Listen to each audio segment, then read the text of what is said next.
Magandang araw mga kaibigan.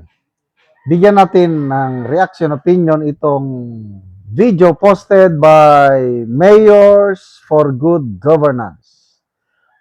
Interview kay Mayor Benji Magalong ng Baguio City na kung saan pinahayag niya ang kanyang salungat sa plano ng gobyerno na gawing state witness si dating DPWH Secretary Manuel Bunuan. Sinabi pa niya dito sa interview na parang yung hindi magandang ginawa ni Bunuan kay Mayor Magalong nung siya pa ang secretary. Tinawanan lang daw ni Bunuan itong pagpupursige ni Mayor Magalong na isiwalat ang korupsyon sa DPWH. Pakinggan natin ha. Kasi one time, ako personally na pumunta sa opisina niya, siguro mga 4 months o 5 months pa lang siyang secretary. Pagpunta ako yung dala ko yung kapal-kapal na folder. Binanggit ko sa kanya, ito yung mga perceived anomalous projects diyan sa Baguio City. Binigay ko sa kanya. And then? Tatlong words lang ang sinagot niya sa akin sabi. Ano ho ang masasabi ninyo dito sa naging pahayag ni Ombudsman Boying Remulla na nais gawing state witness si former DPWH Secretary Manuel Bunuan dahil daw sa mahalagang impormasyon na pwede niyang ibigay? Para po sa inyo, gaano kalaking development po ito sa ginagawang flood control probe? At sa tingin ho ba ninyo ay pwede nitong buksan ang posibilidad na masilip kung sino talaga ang nasa likod ng mga anomalya? Well, alam mo, ako kasi may bias ako kasi kay former Secretary Bunuan Kasi may masama ako experience sa kanya Ay, hindi dapat talaga masama yan Unang-una, talagang isa rin yan sa mga most guilty Kaya lang, siguro may rason din si Ombudsman Remulla. Siguro may nakita siyang opportunity na talagang mas marami pang madadawit, mas marami pang lalabas. Kaya siguro naisip niya na gawin na lang siyang state witness kung sakasakali, no? Nailahad na po ba ninyo, Mayor, yung inyong masamang karanasan? Oo, yan, no? Kasi one time, ako personally na pumunta sa opisina niya, siguro mga 4 months o 5 months pa lang siyang secretary. Pagpunta ako yung dala ko yung kapal-kapal na folder. Binanggit ko sa kanya, ito yung mga perceived anomalous projects diyan sa Baguio City, binigay ko sa kanya. And then? Tatlong words lang ang sinagot niya sa akin sabi.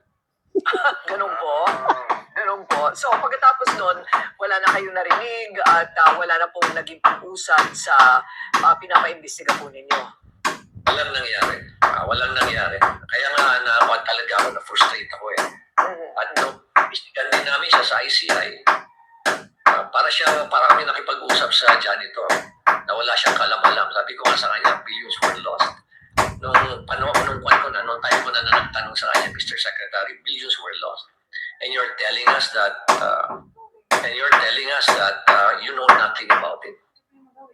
Did you conduct an investigation? Sabi ko.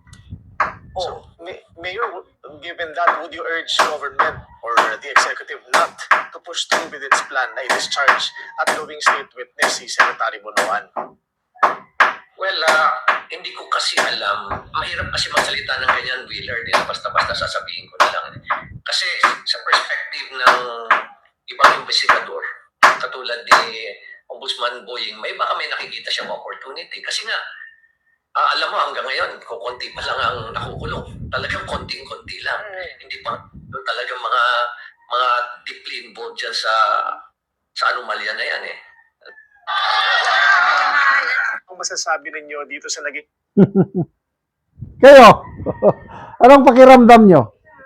Kung kayo si Mayor Magalong, nagsusumikap ka bilang isang Filipino citizen para ma-stop ang grabing korupsyon. Nag-effort ka na, may research ka na, may findings ka na, sasubmit mo sa secretary. para humingi ng tulong na pwede ba tigilan ng korupsyon. Tapos sasagutin ka ng ano ba? Makarelate ako kay Mayor Magalong, yung sabi niya na may bias ako diyan, may masamang karanasan. Ito, mabait si Mayor Magalong. First, minsan ko lang siya naka-usap, sandali lang, Kamayan, sa Baguio. Kita ko yung kanyang character. There is something in him, mabait. Kaya, kasi kung ako yun, I just don't know. Tatawanan ka lang, he. Ako, personally, tutol ako niyan. Yung gagawin nilang state witness si Bunuan, na yan na yung prueba, sa tingin ko lang opinion ko, yan ang prueba na mayroong selective justice na ginagawa ng administrasyong ito.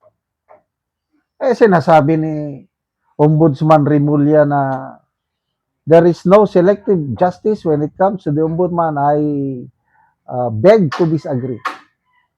Klarong-klaro itong ginagawa nila. Yung dalawang senador na bumaliktad, tahimik na ang kaso nila. Ang senador na ayaw sumama sa kanila, nakakulong na. Si Senator Jinggoy. Ang senador na maingay, na palaging nangungulit na dapat imbestigahan ang flood control scam, sinampahan na ng kaso. Si Romualdez, na itinuturing na isa sa mga utak sa flood control scam, wala pang kaso as of now.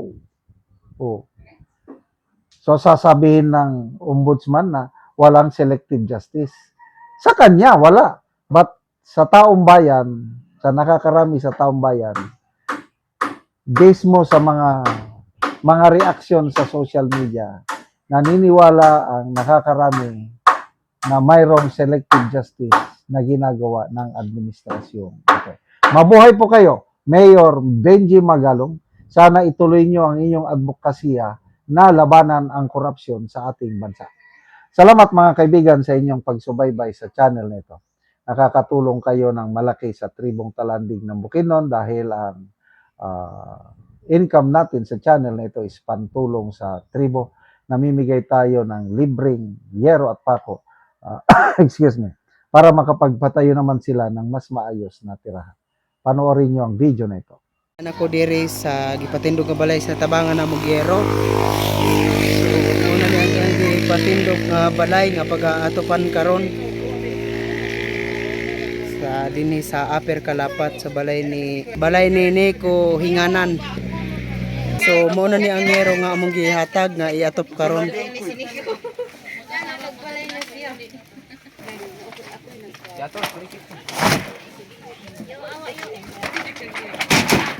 Duduk ke kapatan dan dimensi.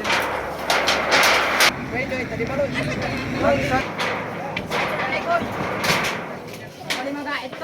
Sige, sapat yun sa...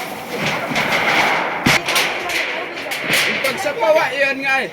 Ikaw nagdakot ka sa balay. Ikaw tanya. Ayun na patrol sa lansang. Santun. Dito kas tayo. Ang sinunod siya pa sa inyo taod. Ato inabay din mo.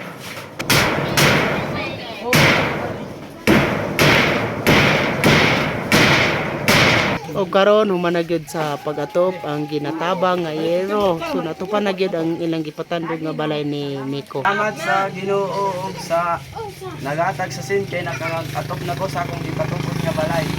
Oh, so pila ni ka bulan nga aya pa natupan ang imong ipatindog nga balay? Isa ka bulan aya Isa? pa na atupan. Wala pang tabang di na gyud ko katok sa akong balay kay akong paningkamot ko to gyud sa pagkaon. Pagkaon ra gyud. Taot unta nga dagang pa ang yatag nga tabang para dagan ang matabangan sama nako. Oo, so dagan pa nang hinahanglan. Dagan pa ang nanginahanglan sama nimo. Oh, so salamat kayo.